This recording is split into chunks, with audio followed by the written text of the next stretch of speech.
act.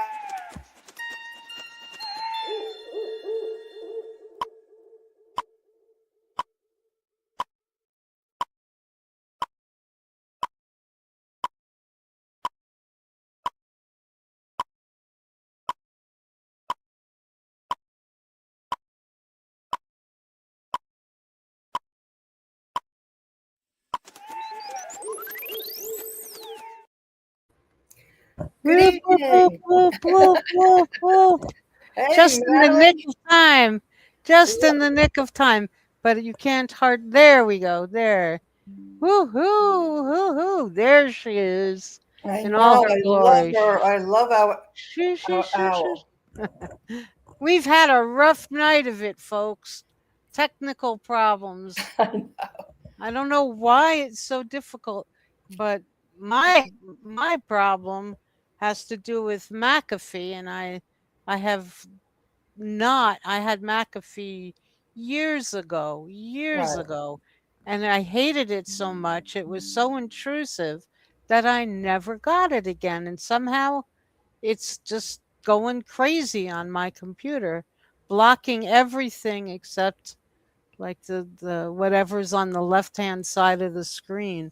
So um and I can't understand what these problems are, but she's we're trying to operate in a bilingual manner, and I think at times it's fine and other times it just doesn't work too well. No, it didn't want So to work for us. I find it was fine. One of the articles that we needed to translate, it translated fine on my phone, but it won't translate on the laptop. So for me to bring it up on the screen, and we were trying to do that, and I was on the phone with Madeline, and then when she hung up, all of a sudden everything that I was doing just left, and it was just nonsense. yeah, well, and I'm gonna hear these windows, popping these pop-up windows popping up on my screen. Error in the system. If you don't, your whole Windows error with your hard disk, error with Windows. 10 minutes and it'll all be erased. Um, God, 10 minutes from now, your whole Windows system will be eliminated. I've been on the phone with Dee off and on for 20 minutes, so it's still on, it's still working. That 10 minutes, and I tried turning off my computer twice. I guess maybe I didn't leave it off long enough because it's still, and the only options are to eliminate the virus or scan the PC. Hmm. Either one will incur a charge with McAfee, which I do not want. No. So we're both a little discombobulated, but I guess in some ways it's nothing like what the people of Latin America are going through right now. No. So, um, but we'll carry on here. We'll Yeah, we'll carry on. carry on. Yeah, so I'd appreciate if everybody could share the show around. Get a like button, um, follow on X, up scrolled, and just if you could share the show, we appreciate that because it's hard to get an audience. You have an audience, next thing you know, they're blocking your show, and the people aren't seeing that you're showing, and they cause one problem after the I other. guess maybe I didn't leave it off long enough. Censorship? Can is that the word you're looking for? Yes, there's been more censorship, just like all the information. I still have to. I don't know, I put up a new YouTube account, but the old one Mhm. I'd have to go through a legal issue with that. Um, Yeah, because we talk about Palestine. I don't know if it has to do with Latin America too.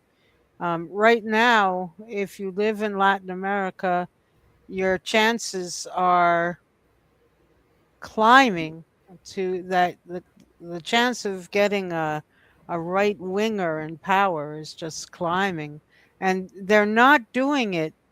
It certainly seems like they're not doing it cleanly, if you will. Yeah, In Colombia, Mr. Esprella says we're going to eliminate corruption, and that he's right smack in the middle of all the corruption. exactly. It's very weird, and Petro keeps talking about all the gains that his administration made in terms of eliminating poverty, not eliminating it, but reducing poverty, raising the minimum wage, protecting campesinos, and protecting the environment, banning fracking, all these things that most people agree are worth doing. And now Esprella says no, and then he's also said no in terms of the transition of power, televising the transition of power. And how can you claim to be ridding the country of corruption when um, you won't be transparent about what you plan to do, and you won't televise I mean, it's always been televised, but yet this is the first time where not only I don't even I don't think it's going to be televised, but it was supposed to cost something like 60 million US dollars, and it's never cost anything to televise. Right. Um so there's a lot of weird things going on, and there will be Colombians out in the street on the 20th of July. The excuse or the reason given is to say goodbye to Petro because he'll serve till the 6th of August, I guess. Um, but it'll be more than that. It'll be, protesting against the new administration. And I don't know. I mean, you can look at it in either of two ways. You can look at what happened with Esprella as a coup d'état because there's so many irregularities with it. Or you could, if you're Abelardo, you could say what Petro and Cepeda are going to do is a coup d'état because they're going to refuse to recognize our presidency. So, I mean, things are pretty tense right now. Pretty tense. Um, I had 4 wonderfully relaxed years with a president who reflected mostly reflected my point of view, and now it's gonna get it's gonna get a little wild. It's gonna be like living under Trump. Well, Um, and I'll just say this: it's very ironic because I finally got my visa that will keep me here for 3 years before I have to renew it, and I'm getting it just in time for a U.S. citizen to run the country. Uh, the oh, irony, the the irony irony, of it all. Yeah. yeah, just dripping. But we're used to speaking out against things, protesting things. Um, I'm just grateful I don't have to look at the calendar and say, I only have a week. No, I only have 5 days. Oh my gosh, it's not happening quickly enough. I'm going to have to take another trip. I don't have to do that. But No, you don't have to do that anymore. I'm so no. happy. Yeah, but I'm sort of conditioned to do it. So I say, stop it. Stop it. You don't have to. You can just breathe deeply, um, and write about what's going on, because it's not just Colombia. No, You left Colombia out of the title because we've talked a lot about Colombia, but we can um, still talk about it. yes, but the left in Latin America is seriously challenged right now, and um, I listened to an excellent webinar talk about technical problems, though. It was I think it was encrypted, because it was about Venezuela, and it had two people from Venezuela, including a priest, a pastor, who is spiritual advisor, to Nicolas Maduro, and a friend of Hugo Chavez. Um, and so I guess, trying to get into the webinar was not easy, because you had to, people had to be certain that they weren't getting any, what's the word? What do we call them? Intruders, I guess, who Yeah. were just coming in to disrupt. Yes. Um, but it was just such an excellent webinar. I listened to it in Spanish and got most of what they were talking about in Spanish, and that makes me very happy when I can do that.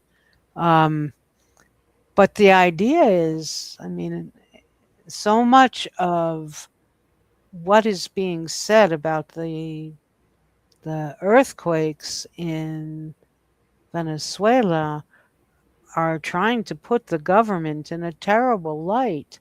And Hmm. and then if you look at how much, then on the other hand, they don't talk that much about how much money the US is making from Venezuelan oil. It's in the billions of dollars. Hmm.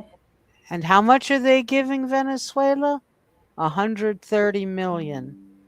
130 million. Now, I mean, I have to say this too. Um, U.S. humanitarian aid is almost like a Trojan horse. Um, or if it's the United Nations with humanitarian aid, it's hard to totally trust those giving you the money. Um, so it's a bit of a double edge, you Yeah. know.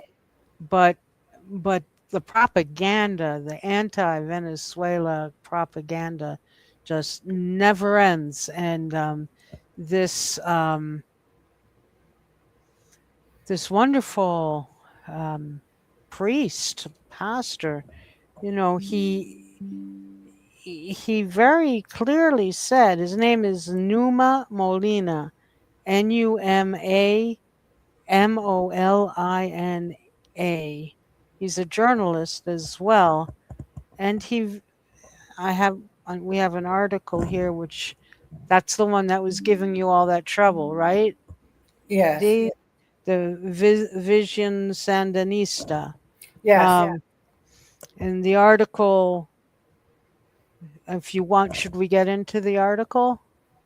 Yeah, we could get into it. I was hoping Evelina would be here. Uh, I I can't see who, Yeah, we because don't have anybody in the comments section yet, oh, all and right, I was hoping I shared the show out again and tagged Evelina. okay. We can wait. We Yeah. can wait. I can also report that there was a petition filed yesterday, I think, to nullify the results of the election.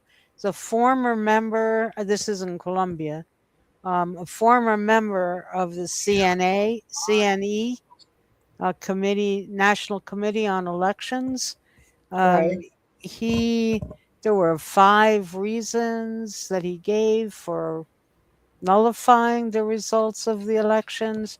Now, I've been a little bit distracted today. I've been trying to juggle five or six things at the same time. But from what I gathered, the petition to nullify the elections was not accepted right away. But then, and so I was very disappointed. But then I read that the Abelardo campaign has 3 days to respond. So um, it may just be procedural, right? That at the Yes, it moment sounds like procedural. Yeah. it's not been accepted, but there's a 3 day period, Hmm. waiting period to see what happens. But the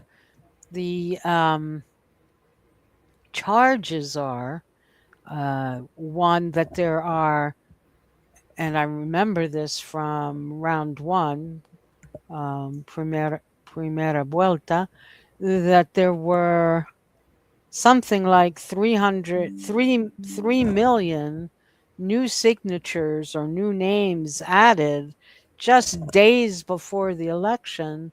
And there's a question whether all the signatures that Abelardo got were legit. Right. And I find that kind of ironic too, because um, you know how the Green Party gets challenged, and all third parties are getting challenged now. Yes. The Democrats, and I guess, and even Republicans, but Democrats worse, always worse than the Republicans, are challenging any independent political party's signatures. Hmm. They can't they can't stomach, they can't take, the competition. Um, but it's happening here in Colombia too. That this U.S. puppet, which is what he really is, um, his signatures are being challenged. So that's one question mark. Second one, I think we've spoken about these before, Hmm. um, but there's a form called the E14, I believe. It's either E14 or E18, and there are so many. Like the I was reading about the logarithms are not working properly, and so, or they're working improperly deliberately. Right. um, and so many of the votes were not assigned properly. So if in the manually filled in version, um, Cepeda got 800, let's say, and Abelardo got 60. Just an example. The eight the eight gets, in some cases, was blacked out from the original, and then an 8 was put in front of the 60 for Abelardo. So, Hmm. those 800 votes got switched.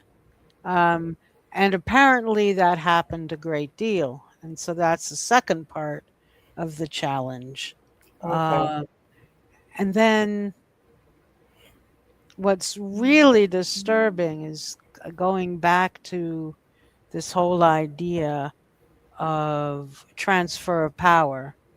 And if it's not televised, it, there's like 5 urban centers in Colombia Right. where where what's where Abelardo is um, trying to set up paramilitary security around the city, or in strategic places around those cities, and that's not what a peaceful transition of power is supposed to look like. Right. It's supposed to be just that. Okay, who's going to be your director of finance? Who's going to be your, director of agriculture?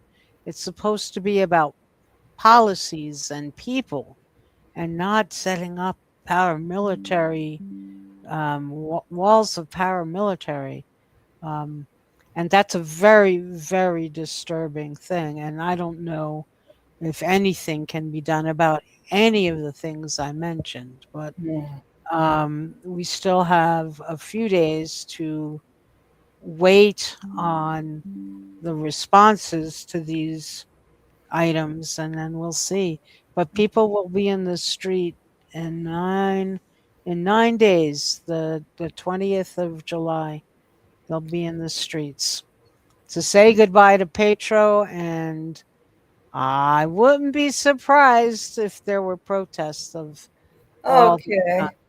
We Is got that more people. Yeah, more people okay? came, and also Evelyn is in the room. Uh, Well, hello, Evelina. I let me see. was. I hope I was making sense. Yes, she did. Uh, She said, "Hello, thanks for info on Colombia's fraudulent elections, okay. and now the weird transition of power." Yeah, and we're gonna have to take a look every step of the way. Um, and I think I'll just add that I think Colombia, I like the way you say it, the Colombia, yeah. Colombia, I think it'll be like the canary in the coal mine. I think it'll be for this latest round, like in Peru and Honduras, because good old Juan Orlando Hernandez is coming back. The narco dictator, he's coming back to Honduras at the end of July. So we'll get a good read of the temperature. And Hmm. when I was in this webinar, oh no, I didn't do that. I didn't do that. When I was in this webinar about Venezuela, listening to, and I just lost my place. This has not been a great day. No, Um, no, um, it hasn't. uh, here it's coming back up here. I had it open. Um, this Numo. Oh, I have to find that article again. Um, but when I was in the webinar, um, the pastor who was a good friend of Chavez, Cesar Chavez, and also um, still is a good friend of Nicolas Maduro. If Nicolas will and Claudia Flores will ever be returned um, to their rightful place in Venezuela. Um, this pastor has been a good friend and spiritual advisor to Maduro. And he also wrote an article which I was going to try to share, but now I can't find it. I will keep looking. Okay, and here Wayne says, he says, looking a little dodgy, FIFA World Cup final, especially for the Don. Hopefully, no others hurt. Insurrection January 6th was a big warring you didn't need. Mhm. You didn't need. It let the shadow government. Um, Yeah, that's been dropped though. No more. yeah, No and more. he yeah, and he let go of or they were released. I think there was four more insurrectionists were. I guess they were I released from found it. jail or whatever. Good. Well, not good, but I found the article again. Okay. Um, should I start reading it now? Yes, yes, yes. All right. Well, the name of the priest is Numa, Numa, Okay, wait one Bolivia. second, Madeline. What? Evelina just posted something. She says news on Peru's Paz, who supposedly has fled the palace. Peru's Paz or Paz Bolivia? Paz. She just said That's PAZ. that's Rodrigo Paz from Bolivia Oh, okay. because it's well maybe it's also Peru, but the new president is going to be the daughter of dictator Fujimori. Um, but let me see. Let Oh me no, you're see. right. She says Bolivia. Okay. Yeah, Rodrigo, such another irony of ironies. His name is Rodrigo Paz, and he's not for peace in the slightest. And he's fled the palace? Yes. Uh-huh. And has he fled the country yet? I don't know. She just said he fled the palace. He said, yeah, she said Bolivia, not Peru. Bolivia. Yeah, because that situation has been going on for about 3 months now, where the workers of Bolivia have been in the streets day in and day out. And that's apparently it's a very common method of protest in Bolivia. And they wind up, um, oh gosh, there goes my cat too. Can anything else go wrong?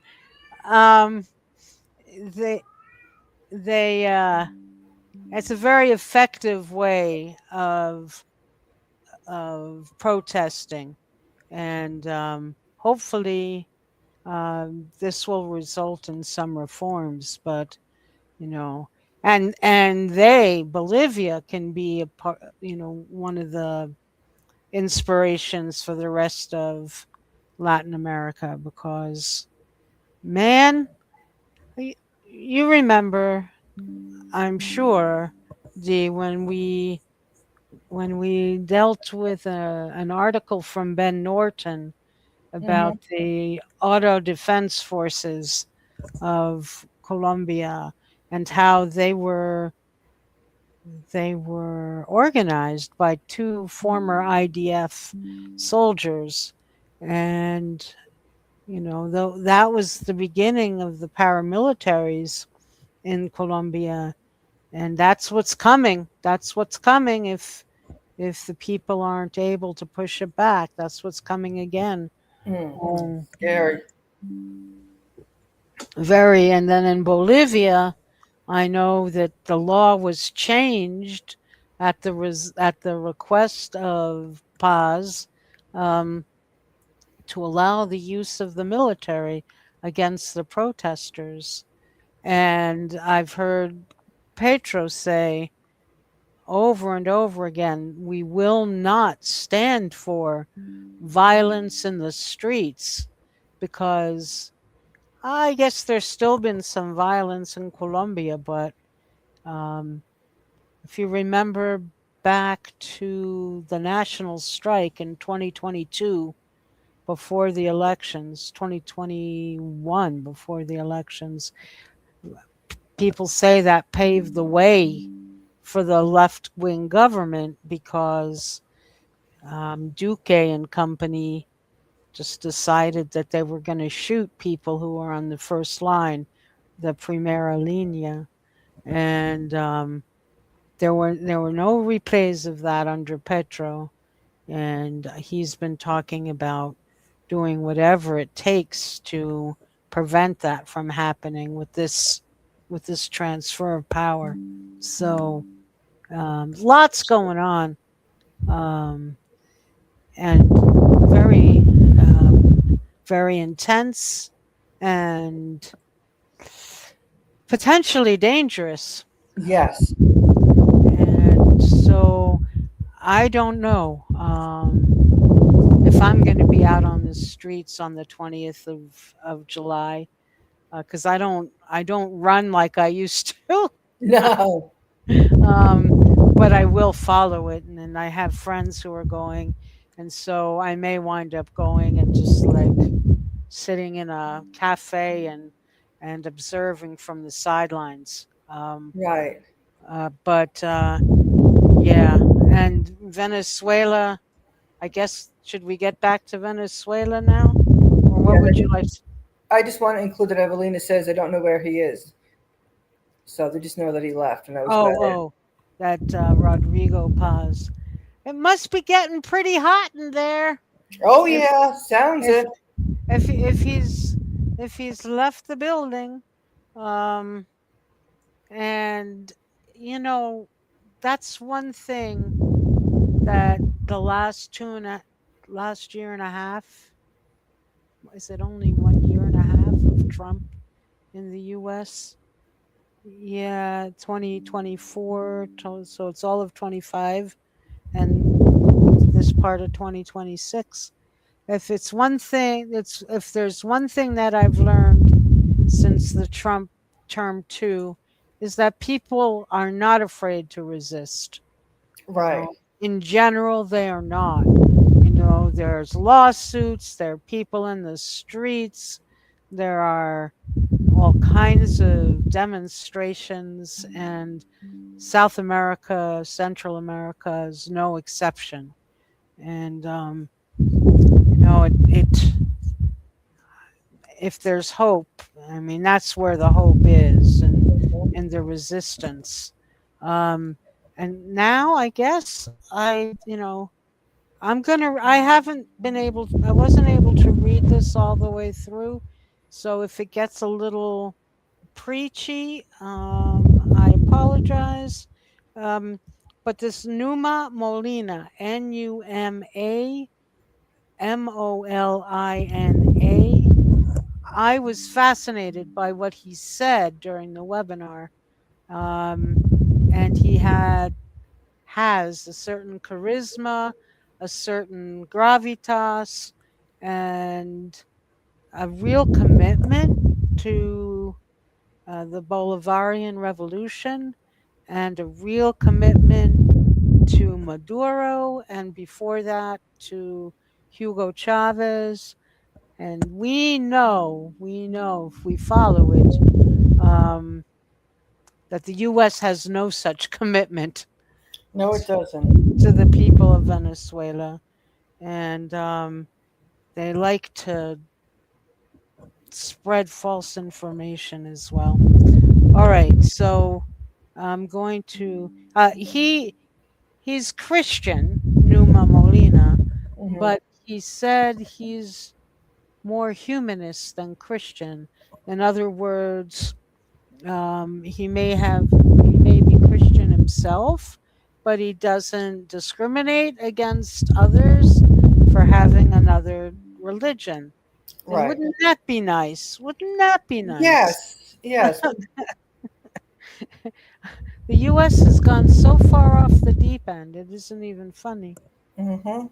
All right, so this is something from the Bible. And I can't believe I'm reading from the Bible. But It's the first time for everything, Madeline. yeah. So this is from Revelation 3 colon 15 16.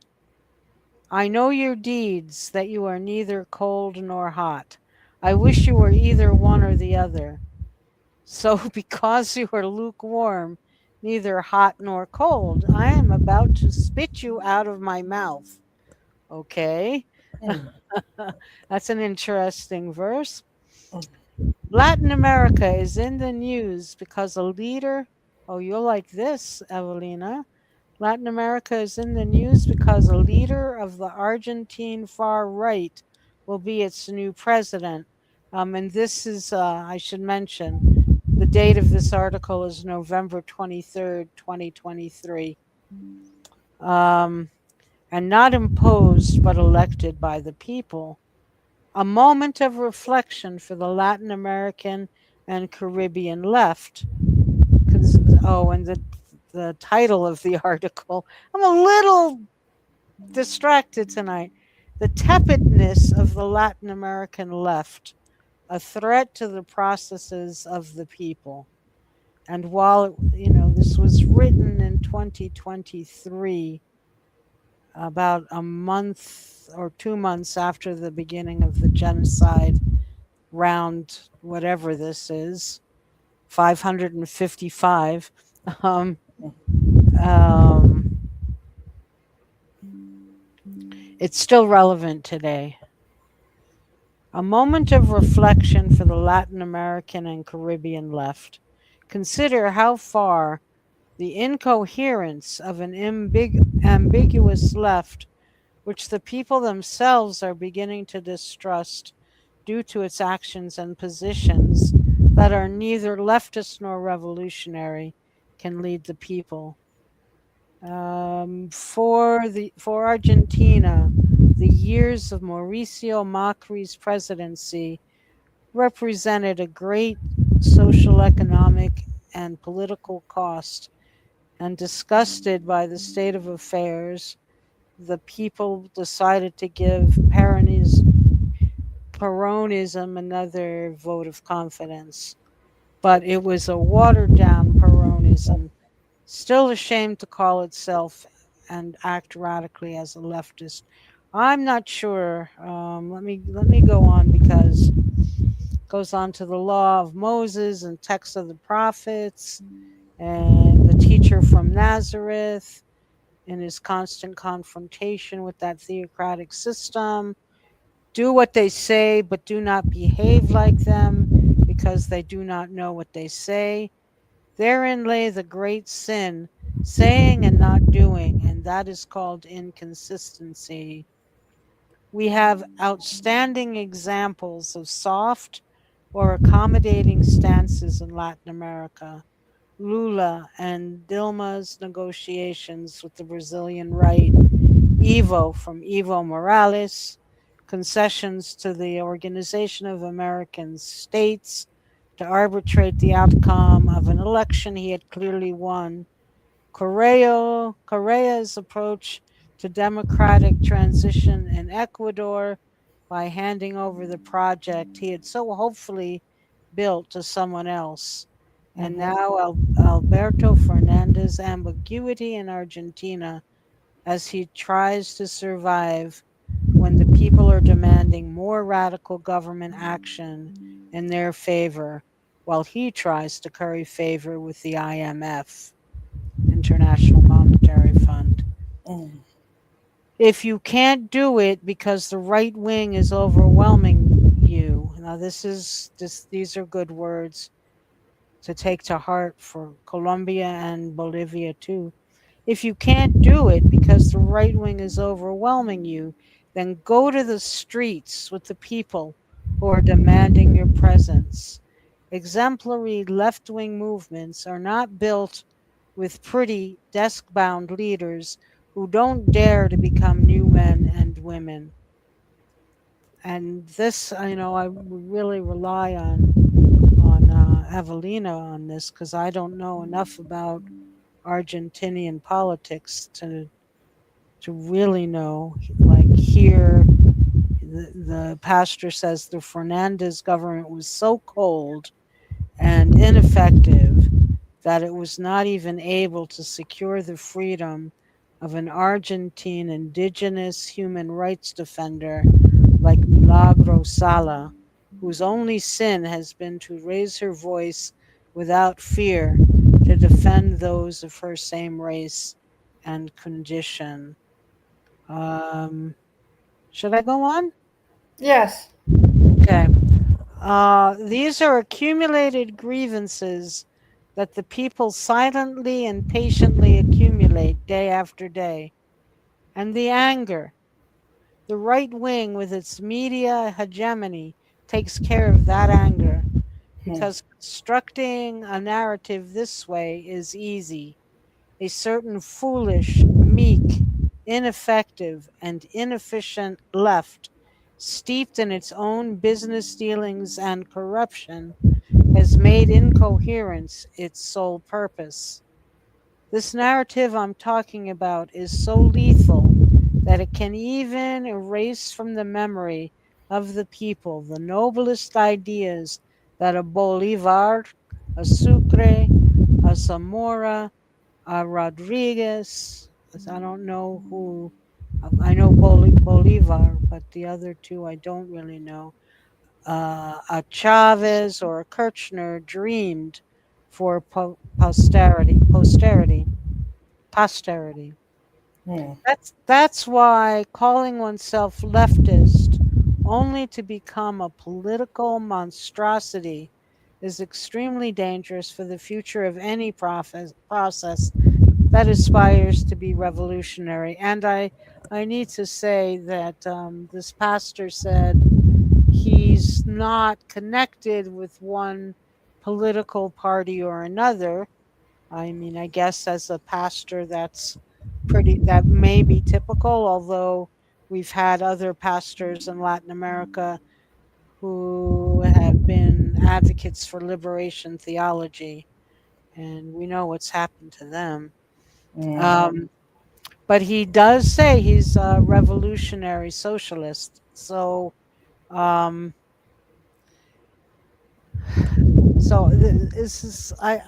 is this making sense to you, Dee? Yes, yes, Okay. and his point is for people to get out there in the streets, to be active. I mean, the right's always going to have the media, Yeah. and the left Yeah. has to be out there with the people. Yeah, and I mean, that is something that was very clearly evident during the run up to the election in Colombia. Um, that, there were people in the streets, and Cepeda and Petro were in the streets, and there were hundreds of people at rallies. And then you saw when I took a bus through Armenia, billboards for Abelardo. Just a billboard here and a billboard there. So where was his grassroots support? It never seemed to be evident. Right. Um, but we know that other things were at play and develop in determining the outcome of the election. All right, so let me go on. Um,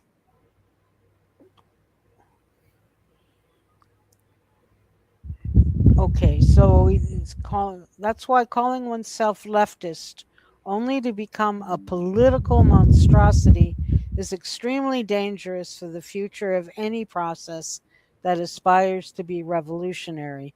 From a revolution, the people expect inclusion where there was exclusion, closeness from their leaders where there was distance, grassroots commitment where leaders never got their hands dirty, unwavering honesty where there was corruption, sincerity and transparency where there were lies and falsehoods, humility in their leaders to listen to corrections where there was arrogance, a coherent and incorruptible justice system where there were corrupt judges, and so on. Wow, that's a mouthful. Um, Evelina says here, essentially, he shut out Cristina Fernandez Kirchner, his VP at the time. okay, that being Millet or Perón. Let's see. Let me see what Evelina's going to say. Okay,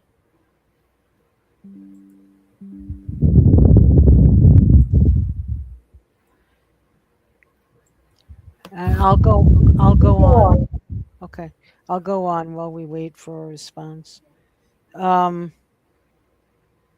what I mean by the above is that being on the left and calling oneself a revolutionary implies not only a political commitment, but also the need to embrace the daily struggle as an apostle of politics, because politics must be an apostolate if those who practice it wish to reclaim its true meaning. Okay, The she says apostle. Alberto. She says Alberto Fernandez. Okay, that's one. So, and he was the one before Millet. This is what I don't this is where I'm weak. I didn't realize this was so much on Argentinian politics. Um, but I will continue You because continue. because I think some of these concepts apply to anybody who's fighting, who considers themselves revolutionary, who's trying to make major changes in countries, including the United States, for that matter, right? Yes, Um, um, the apostle expects nothing in return, has no plans to enrich oneself, does not deceive. The apostle suffers when one's people suffer. The hmm, apostle is an apostle by vocation, not by self interest. The apostle gives one's life for the cause of the forgotten majority. Today, we live in a very complex moment in history. Despite the abundance of media outlets, people remain underinformed because they are not told the truth, while lies run rampant, overwhelming the minds of the masses. exactly. I mean, we see it everywhere. We see it, and another Venezuelan that I've met recently calls it cognitive war, just like a war for people's minds, a war for people's points of view.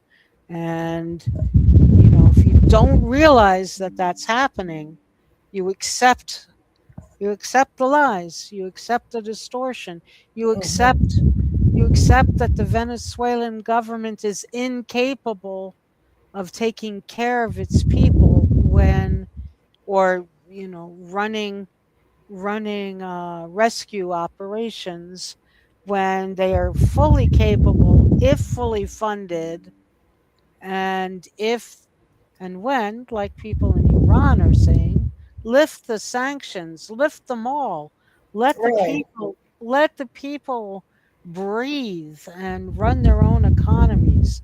I mean, this is, absolutely. there's too much of Papa Bear, and the Papa Bear, the orange one, doesn't know what he's doing. No, And so, anyway, let me continue with this. Um, Faced with such a complex situation, the only things that truly matter to people are testimony, example, and truth. The only antidote to the perverse far right leadership that is emerging is consistency, truth, and transparency in life. You might say, you want to say something? no, I was gonna say exactly. I agree. Okay. You might say I'm demanding the impossible, but that's not the case. The history of peoples who have achieved great freedom of spirit is full of struggles, sacrifice, countercultural resistance, and living in truth. Either Latin American leftists make consistency a way of life, or they will all run the risk of collapsing like a house of cards, dragged down by the inertia generated by positions of power and comfort, coupled with the hidden business dealings that people will always hear about. Inspired then by the book of Revelation, I can affirm that, quote, the lukewarm are vomited out by the nations, end quote. And then here's just a little description of the priest and journalist. Numa Molina is a Venezuelan Jesuit priest, a great pastor and prophet of Latin American liberation. Let us read this reflection. And that's it. That was good. That was good. And I really like the priests in Latin America. Mhm. Because what I see, and I just my take from what they're teaching. of Jesus was that he was for the downtrodden, for liberation, Hmm. for people to have health care, for their health, have food. He was for the common person. So and this is where these other people that try to take Christianity and make it a right wing thing, it is nothing Right. like the person they are claiming to follow. It drives me crazy. Yeah, and this man, I mean, I was just so fascinated by him, his presence. And this is obviously this is the English translation of what he said. But Hmm. he said, it's being with humanity, Yes, being a Christian or a Jesuit or a liberation theologist. The idea is to be with the people. And exactly.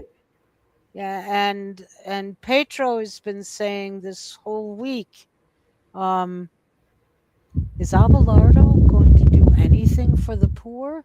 Look how much, I mean, Petro didn't eradicate poverty, but he reduced the amount of poverty, and he talked about it.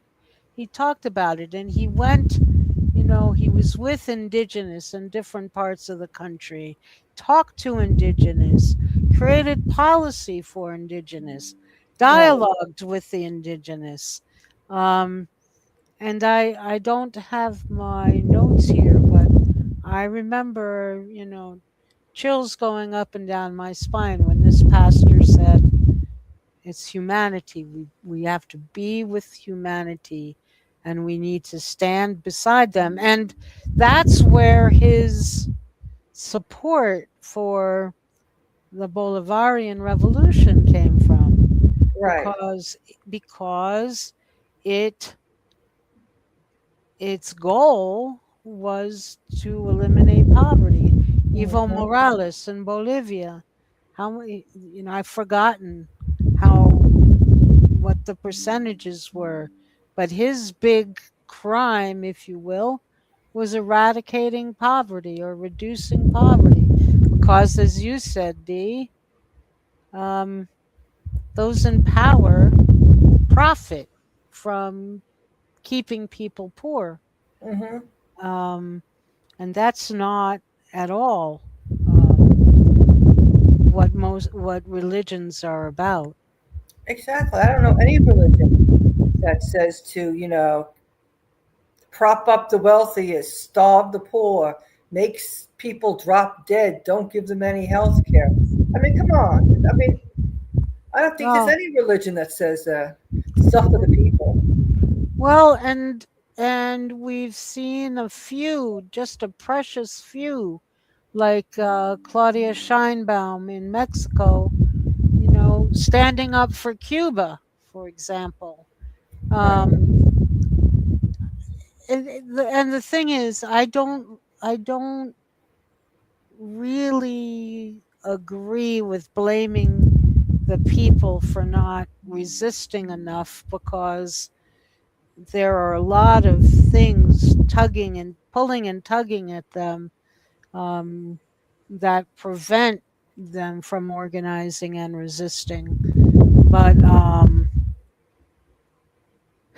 there's some, and then there are the examples like Archbishop Romero, um, and others who've been assassinated, because they speak out too much for the poor. Hmm. And but Cuba, my goodness, I mean, what's happened? The amount of death and destruction deliberately imposed on Cuba for nothing, Nothing. because Exactly.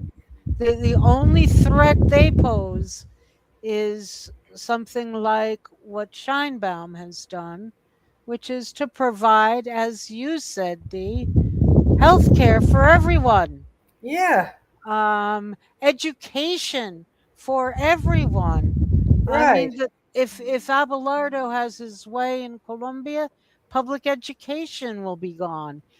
Petro implemented, or Petro and Camara, they implemented some measures so that more people could go to college without having to pay, high prices. Now, the prices in Latin America are lower than in the US, but compared to the economic status of people there, they were high. Mm-hmm. Um, and I still don't know how to address that. I mean, it bothers the heck out of me that my Social Security check in the US will barely pay for 1 month's rent, but here, 1.5 checks pay for a whole year of my rent, and a lot of the local people can't afford that. They can't afford the rents, and so um, really, everyone should be able to afford a house, a roof over their head, food on the table, education, um, and I guess you get people in the U.S. calling Chavez a dictator, huh, because he wants people to to not to speak about equal opportunity, but to have equal access. Right. Access, not opportunity. Access to be treated equally. And this pastor also talked about this intentional community. And it was not, Caracas was the one place where the earthquake hit. And where was the second one? I never. It starts with a G. I can never remember. But that was an intentional community built under Chavez, and uh, he was very proud of it. 1 second. And during the earthquake there, most of the buildings remained intact. So they were built in a manner um, to withstand the impact of an earthquake. Um, and so out of like some 150 buildings, only 7 collapsed. It was like a very small percentage. Um, and they didn't collapse entirely either. So you have to kind of say this intentional community worked. And yet when you listen to the Western media, you'll hear them talk about, oh, but the government doesn't function, or the government can't build earthquake resistant housing. And it's just nothing but criticism. and Mm-hmm. and that's because, oh my god, it's socialism. Ah. um, And the suffering that we have here under this unregulated capitalism, people on the streets, people not being able to get the health care they need. It's just sickening, the suffering in this country. It's just like audacity to compare yourself to anybody with what's well, going on here. good point. And I guess that's why uh, Trump's 250th anniversary message to the US was, we'll never have communism. Okay, then it's the state of La Guaira, where now here in Wikipedia it said 80% of buildings collapsed. Untrue. untrue. And there were very few injuries. Um, so I don't know who wrote this in Wikipedia, but according to the pastor, it was only like 7 or 8 buildings that collapsed, but not even entirely. The infrastructure, the parts that hold it up, were still intact. So be careful. I mean, that's if there's one thing that I've learned in the last couple of weeks about about the earthquakes in Venezuela, the vote in Peru, the vote in Colombia. I'm so grateful to Evelina for the positive news about Bolivia. That's one thing I've learned is not, and I knew it before, but it's hitting me even more strongly now.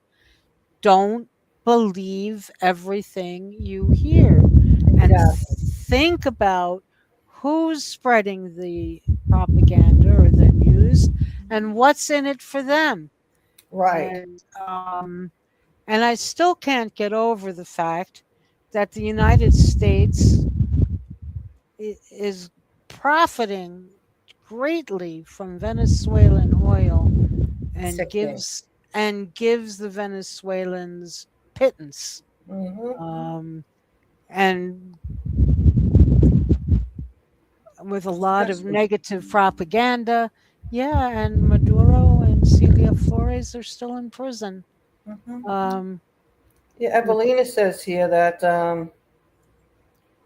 about what we were talking about before. She says Alberto Fernandez did not have the balls to confront the right wing in Argentina effectively. ah, okay, and we can see the parallels in the U.S. where um, the so-called liberal Democratic Party didn't have the courage to stand up to the right either, and they still don't.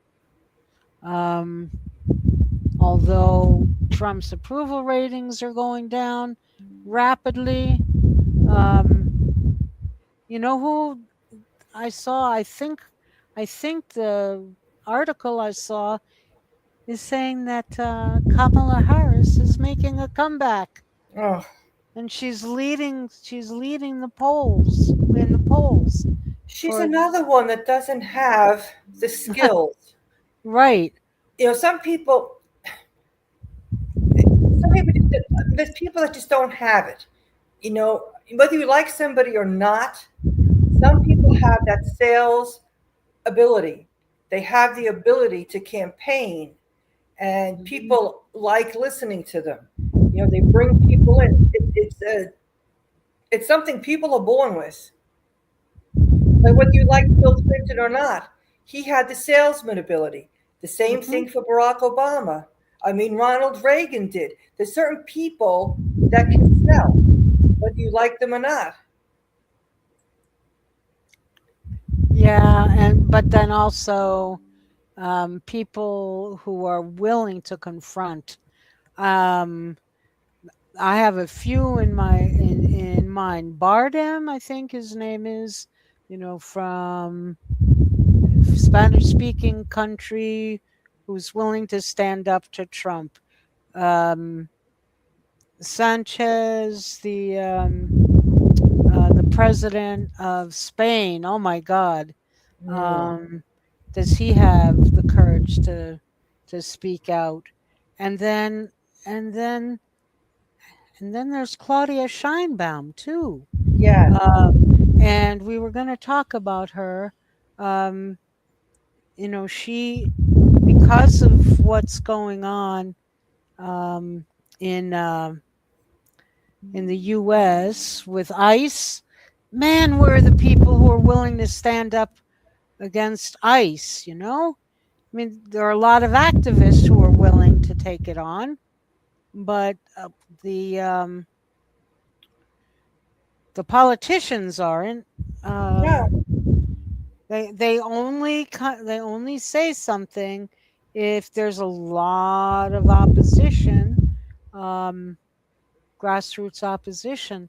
But Claudia Scheinbaum is going to file suit against the United States because at least 17 Mexicans have died in custody of ICE. And, that's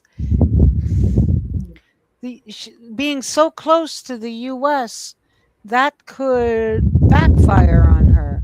But she's talking about, taking that action because it's so serious what's happened to these people, these citizens, or they're citizens of the US, Right. and also from Mexico. Right. Um, and somebody's got to stand up to it. And Iran's another country that's, yeah, Pedro Sanchez. He's got, I don't like saying balls, but I will. I will. These are the times we're living in. I will, Evelino. I'll follow your lead. Um, oh, there's okay. Hey, I can actually see that article. Um, well, not if I enlarge it. Do you want to read it? Yeah, I'll read it. I'll try to read it because there's all these ads here. Okay. It's dated July 10th, 2026. Reporter Antara. It says Mexico to sue U.S. over deaths of 17 citizens in ICE custody.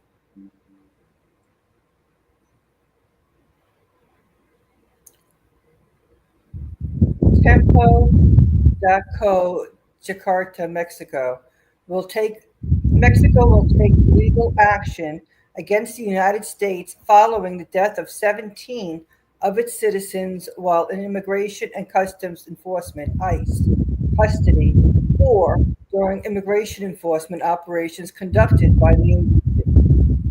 Mexico President Claudia Sheinbaum announced the move at a press conference at the National Palace in Mexico City on Thursday, July 9th, according to Antara. Okay, let me just get this ad down. On that occasion, government officials explained that as many as 14 Mexican citizens died in ICE detention centers, while three others died in immigration enforcement operations carried out by the agency. Mexican Foreign Minister Roberto Velasquez Alvarez said the government would no longer rely solely on diplomatic channels, but would initiate legal proceedings to uncover the cause of his citizen's death.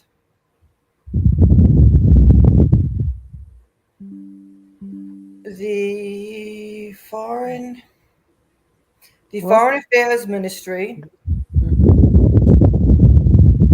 will request support from the Attorney General's office to formally file criminal complaints against those responsible before state prosecutors and the U.S. Department of Justice over the deaths of Mexican nationals in ICE custody and during ICE operations, Alvarez said.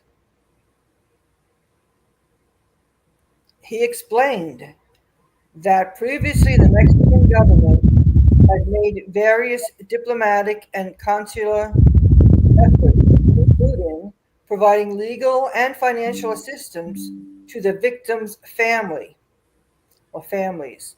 Regarding each of these cases, the government has sent 11 diplomatic protest notes to the U.S. government, demanding a thorough investigation into all the incidents that occurred.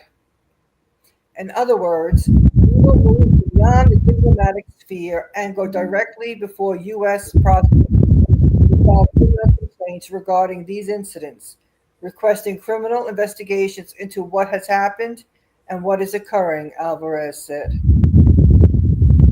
In addition to taking legal action, against the U.S. government.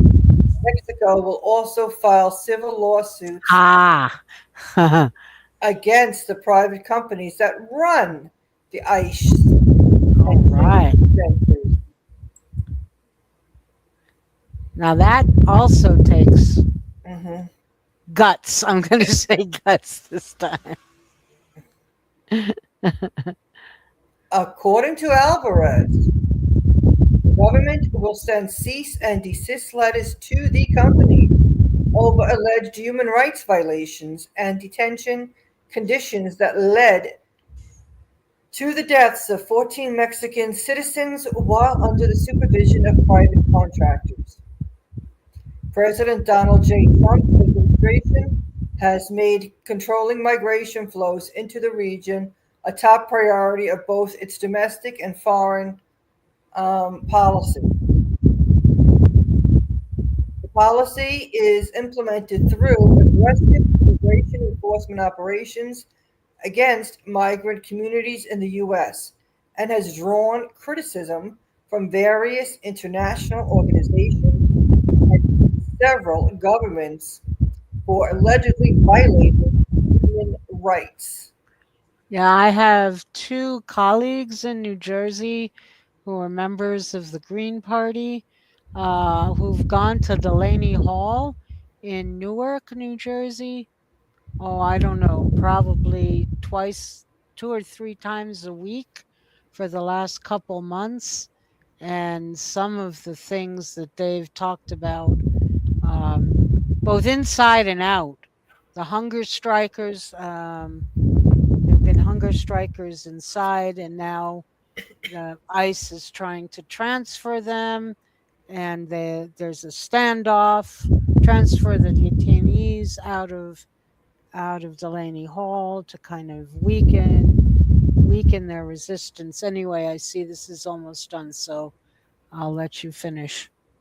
Okay, in the latest case related to the Trump administration's immigration crackdown, ICE agents shoot and kill Lorenzo Salgado Araujo, a 52-year-old Mexican citizen in Houston, Texas. Lorenzo has lived in the United States for 30 years and leaves behind a wife and two children. I mean, this is It- all over the news. This one, and I think yeah, look at if this. There's another story here. It says U.S. ICE agent fatally shoots man at Texas traffic stop. I mean, this is just sickening. it's out of control, and It's like people the who wild, wild west. It's sickening. yeah, and the people. Oh, what's there's is that Claudia Scheinbaum underneath? Yeah, the Um, picture. yeah, I want to come back to that point in a minute, but Claudia Scheinbaum is also working. Her government is working to renovate three museums that preserve indigenous artifacts and indigenous history. And you wouldn't think of that as you would think that that would be a common thing and not terribly radical, but it's very radical because we know. I mean, look at Palestine and Gaza. Mm-hmm. The indigenous people are being wiped out without um, any shame on the part of the people, the imperialists who are wiping them out. And indigenous culture, indigenous religion, indigenous connection to the land. It's going to be this is going to be a problem in Colombia under Abelardo. I'm sure. I know in Bolivia, most of the people who are protesting are indigenous. Peru, there's a huge indigenous population in Peru. I was actually able to go to a conference way up in the mountains, um, trying to preserve indigenous rights and traditions, and land. So this woman, Scheinbaum, um, she's an inspiration to me. Yes. And she's also just did or will soon be providing health care to everyone. Um, and in the United States, if you even whisper that word, universal health care, you get laughed at. Because the U.S. knows best, and it's all private companies. Yes, so these private companies that Mexico is going to sue, like the Geo Group and others, they're not easy. They're not easy. They're going to fight back like hell. Mm-hmm. So, I mean, I have so much respect for Claudia Scheinbaum, um, and the Mexican people. So, um, any comments that came through on that? Okay, let's take a look. Let me take this down. Evelina says little translation. I guess so close to the U.S., so far away from God. Good Hmm. point. Wayne says I like Claudia Scheinbaum, good leader, strong, charismatic, and can confront Trump. Mm-hmm. Oh, Evelina, this. Mm-hmm. she says there's an expression in Mexico, "Tan cerca de Estados Unidos y tan lejos de Dios." I. Oh, wait a minute. Wait a minute. Maybe my. I just let me see.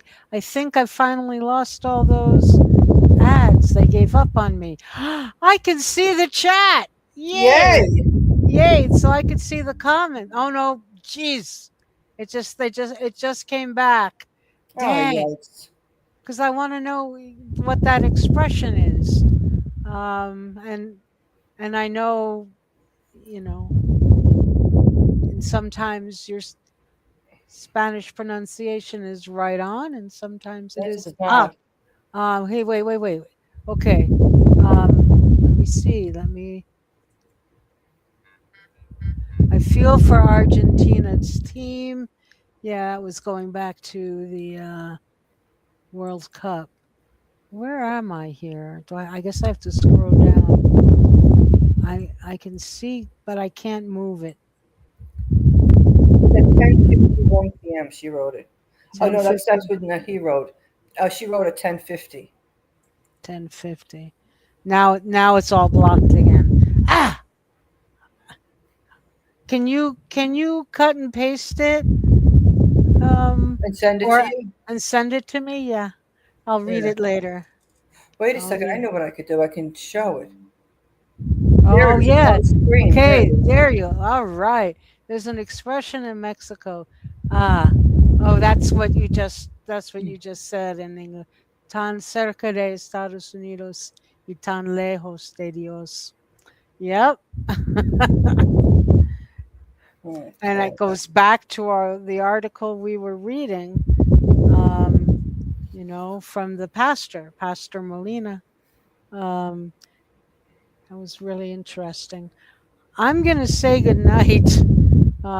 It's past my bedtime. Okay, just one Uh, minute. Let me just see.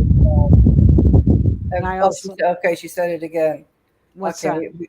Yeah. What's that?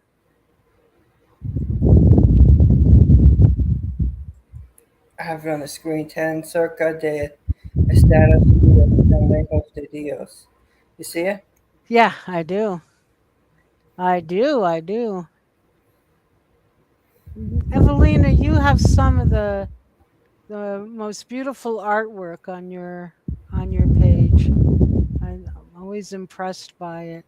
Many of the pieces are of women, strong women. I really appreciate that. Um, yeah. So did we cover everything, or is there another article? Dee? I think we covered it all. We talked about Venezuela. We talked about Cuba. At Honduras, we were going to say something about. Yeah, that we can leave. I've been invited to speak um, at a special program on the 30th of July about Honduras Gate, and I will be doing research on it in order to prepare. The reason I've been asked is because it's a U.S. perspective on, I have a U.S. perspective on U.S. intervention and meddling in Latin America, and Honduras Gate is supposed to be run by Juan Orlando Hernandez, the the narco dictator, who was sentenced to 45 years in prison for his narco trafficking activities, but pardoned by Trump after 3 years. Mm-hmm. So, so there's this huge undertaking that's designed to, and it's been in keeping with what we've talked about most of the night, destabilizing the left in Latin America. And I mean, we know, and I have had a lot of people say it goes through cycles. First everybody moves to the left, or the political leadership moves to the left, and then it moves back to the right. I think I'm doing it backward. First they go to the left, and then they move to the right. That's better. Um, and but I think it's just so hard to know where things are headed, and Mm-hmm. hopefully we will do our best to either stabilize it. It sounds like something big happened in Bolivia, and we'll see where that goes. We will see where the 20th of July goes in Mm-hmm. Colombia, how many people are out in the streets, and what the outcome of that is.